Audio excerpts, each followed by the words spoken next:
በዓለም ዙሪያ በየዓመቱ ሚሊዮኖች የሚቆጠሩ ሰዎችን የሚያጠቃው እና ከግማሽ በላይ የሚሆኑ ሴቶችን በሕይወታቸው ቢያንስ አንድ ጊዜ የሚማቀቁበት በሽታ የትኛው እንደሆነ ያውቃሉ?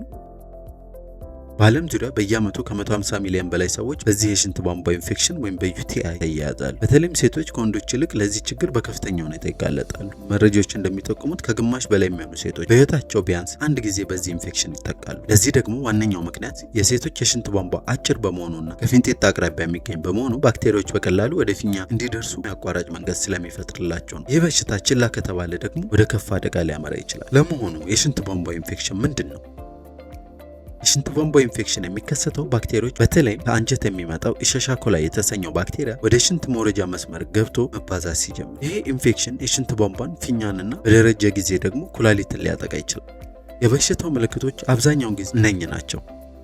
ሽንት ሲሸኑ የሚሰማ የማቃጠል ስሜት፣ ሽንት ቶሎ መምጣት፣ ሽንት ቤት ሄደውም ደግሞ ጥቂት ጠብታዎችን ብቻ መሽናት፣ የሽንት መልኩ መለወጥ፣ ኃይለኛ ሽታ ያለው ሽንት መሽናት፣ እንዲሁም ደግሞ አንዳንድ ጊዜ በሽንት ውስጥ ደም መታየት ናቸው። ሆኖም ግን የበሽታው ምልክቶች እንደ እድሜና እንደ ሰውነት ሁኔታ ሊለያዩ ይችላሉ። ለምሳሌ እድሜያቸው በገፋ ሰዎች ዘንድ በሽታው ፍጹም የተለየ መልክ ይይዛል። እነሱ ምንም አይነት የማቃጠል ስሜት ወይም የሽንት መብዛት ምልክት ላያሳዩ ይችላሉ። ይልቁንም በድንገት የመደናገጥ፣ ግራ የመጋባት፣ ያለ ምክንያት የመበሳጨት፣ ሽንትን መቆጣጠር አለመቻል፣ ከፍተኛ የመዛል ወይም በድንገት የመውደቅ ምልክቶች ሊያሳዩ ይችላሉ። ብዙ ጊዜ ቤተሰብ ይህንን ከእርጅና ጋር ያያይዘዋል። ነገር ግን ዋናው ምክንያት የሽንት ቧንቧ ኢንፌክሽን ሊሆን ይችላል። ኢንፌክሽኑ ወደ ላይ ወይም ወደ ኩላሊት ሲሰራጭ ደግሞ ትኩሳት፣ የታችኛው የጀርባ ህመምና የማቅለሽለሽ ስሜት ሊከሰቱ ይችላሉ። እነዚህ ምልክቶች ኩላሊቱ አደጋ ላይ ሊሆን እንደሚችል ማሳያ ሊሆኑ ይችላሉና አፋጣኝ የሕክምና እርዳታ ይፈልጉ።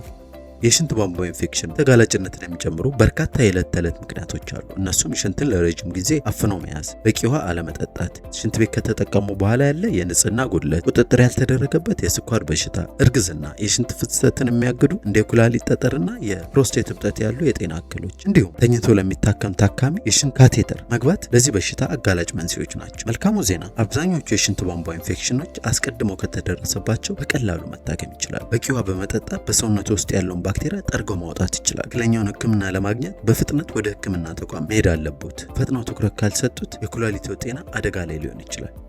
ይህ ትምህርታዊ መረጃ ተጠናክሮ የቀረበለው በተግባር በጎ አድራጎት ድርጅት። ይህን ትምህርታዊ መረጃ ከወደዱት መልካም ነው ብሎ ካሰቡ ላይክ፣ ሼር፣ ሰብስክራይብ ማድረግ እንዳይረሱ።